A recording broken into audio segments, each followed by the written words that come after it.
এই ভাই আমুল কি করতেছেন? ভাই আমাকে স্যার ভাই কেন ভাই কি হয়েছে? আপনি আত্মহত্যা করতে যাচ্ছেন কেন? আচ্ছা ভাই তাহলে শুনুন। ঠিক আছে ভাই, আগে আপনি নিচে আসেন, শান্ত হন, তারপর শুনতে দিয়ে আসেন।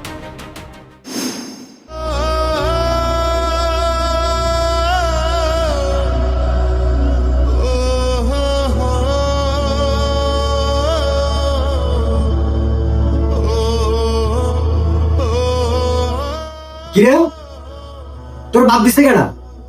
আমার কথা আমি নিজেই লিখছি, কেউ দেয় নাই। তোর না কইছি কান্না করলে ঘরে তোর খাওয়ার নাই? আমি কি করবো কও? আমি তো সব জায়গায় চাকরি খুঁজতেছি, কিন্তু কোন জায়গায় পাইতেছি না। সবাই চাকরি করতে চাকরি পায়, শুধু তুই এই দুনিয়ার মধ্যে কোনো চাকরি পাস না।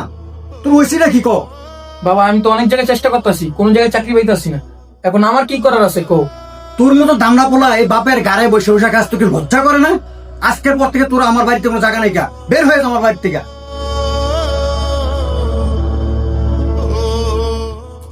বাবা আমি তোমার ছাড়া কই যাম কও? তুমি ছাড়া আমার কে আছে? কই দেবি মানে? মইরা যা, তুই মইরা যা, তোর মতো পোলা আমার দরকার নাই। তোর মতো পোলা আমার দরকার নাই। তুই যে বসে বসে খাস, তোকে লজ্জা করে না? তোর সাথে পোলা বাইন বড় বড় চাকরি করতেছে, আর তুই কিছু করতে পারস না। তুই মইরা যা, তোর জায়গা হইলে আমি ফাঁসি দিয়ে আগে মরে দিতাম না।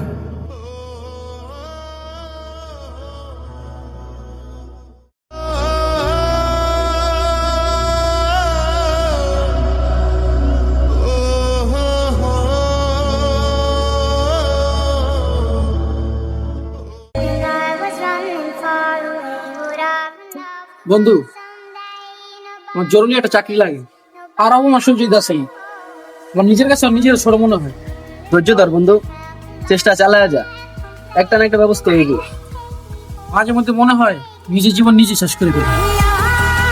বন্ধু এসব কথা আর বলিস না, জীবন শেষ করে দিলেই কিন্তু সবকিছু সমাধান হয়ে যাবে। তুই হাল ছাড়িস না, আমরা তোর সাথে আছি। চল মামার দোকান থেকে মালাই চা খাই। মালাই চা খাবি? হয়। চল মজা হবে, এসে তো নাই মালাই চা খাই আসি। না আমরা নিমু না, ওর কিন্তু টাকা নাই, ওর খেলে ফাও খাইতে হয়। তুই গেলে আয়, নাইলে আমি একাই যাম। না রে বন্ধু আমি চা খাবো না, তোরা যা। আচ্ছা বন্ধু তুই দেখ থাক, এসব নাই।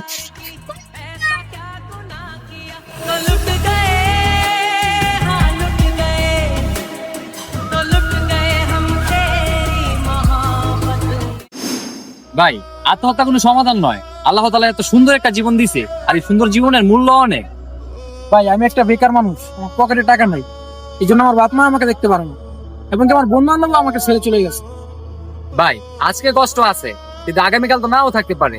কিন্তু আপনি যদি না থাকেন, তাহলে কি আপনার জীবনে সেই আগামীকালটা আসবে? আল্লাহর উপর ভরসা করুন, একটু ধৈর্য ধরুন। ভাই মসজিদে আজান হচ্ছে, চলুন আগে নামাজ পড়ে আসি। আল্লাহ তাআলার কাছে মন খুলে সব বলবেন, দেখবেন নিজে অনেকটা হালকা হয়ে যাবে। চলেন আসেন। বেকারত্ব একজন মানুষের আত্মসম্মানকে ভেঙে দিতে পারে, তাই কাউকে তার অবস্থানের জন্য অপমান নয়, পাশে এসে দাঁড়ান। একটি উৎসাহের কথাও কারো জীবন বদলে দিতে পারে।